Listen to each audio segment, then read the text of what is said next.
Chapter 1. The Fields of Dust. The desert sun blazed over Eliab's homestead, its cracked earth groaning under the weight of drought. The old shepherd knelt in the fields, his hands trembling as he pressed seeds into the dry soil.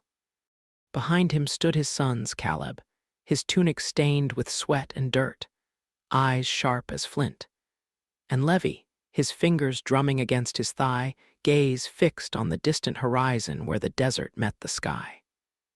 "Pray with me," Eliab said, voice frayed like old rope. But Levi turned away, the memory of his mother's laughter echoing in his ears, a sound swallowed by the same dust that now coated her unmarked grave. Chapter 2. The Demand. That night, Levi stormed into his father's tent, the lamplight carving his shadow into the walls like a specter. "Give me my inheritance," he demanded. "Not when you're dead. Now." Caleb stepped forward, the smell of sheep and barley sharp on his clothes. "You'd bury father alive for a handful of coins." Levi's laugh was bitter. "You'd bury yourself here for a handful of prayers." Eliab said nothing. He split his wealth in silence, his hands steady but his breath ragged. When Levi rode away at dawn, he did not look back, but Caleb watched, his fists clenched, until the hoofprints vanished into the desert. Chapter 3. The City of Ashes. Ashkelon swallowed Levi whole. Its streets pulsed with wine, women, and the metallic clang of greed. He wore silk and laughed too loud, his coins buying friends who vanished when the money dried. One night, as a sandstorm raged outside the city walls, a thief slipped into Levi's room and stole his last silver piece. The innkeeper threw him into the street, where he crawled under a cart, rain mixing with the filth on his face.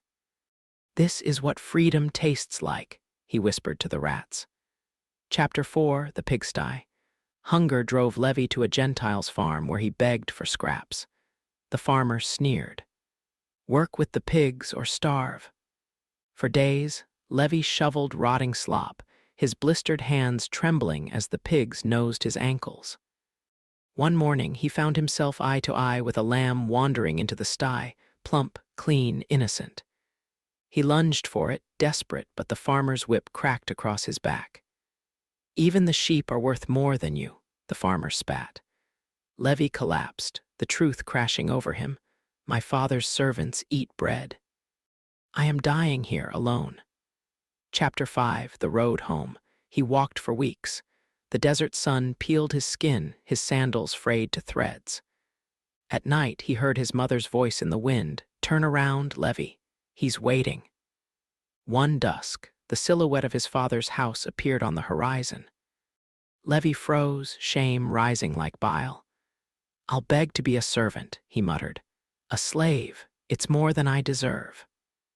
But as he stumbled forward, a figure crested the hill, Eliab, running, his robes billowing like wings. Chapter 6. The Embrace. "Father, I've sinned against heaven and hell." Eliab crushed him to his chest before he could finish. "My son was dead," he wept. "Now he lives." Servants rushed forward with robes and rings, but Caleb stood in the field, his sickle hanging limp. The celebration's music drifted into the fields, souring the air. "Why him?" Caleb hissed to the sky. "I stayed, I bled, I obeyed." See Chapter 7, The Feast of Wrath. Caleb found his father in the barn, brushing the fattened calf's coat. "You never gave me a feast," he said, voice trembling. Eliab turned, eyes glistening. "All I have is yours, Caleb, but tonight we celebrate." "Your brother was lost, and now he's found." Caleb recoiled. "Found? He's a leech, a liar." "And you," Eliab whispered, "are angry because my mercy is not your justice." Chapter 8. The Two Sons. At dawn, Levi stood in the olive grove, his hands raw from digging. Caleb watched from the ridge, his jaw tight. "The soil here is ruined," Levi said, not turning around. "It'll take years to bear fruit again." Caleb's shadow fell over him. "Then you'd better start working." For the first time in years, the brothers stood side by side. The desert wind carried the smell of rain. Chapter 9, The First Harvest. Seasons later, the fields bloomed green. Levi knelt beside his mother's grave, placing a ripe fig on the stones. Caleb joined him, a basket of grain in his arms. "She'd hate what we became," Levi said. "No," Caleb replied. "She'd love what we're becoming." In the distance, Eliab laughed with the servants, his face turned toward the sun. Chapter 10. The Way Home.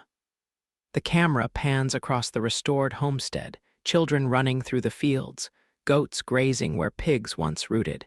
Fade to text, "There is no wound too deep for grace, no soul too far from home."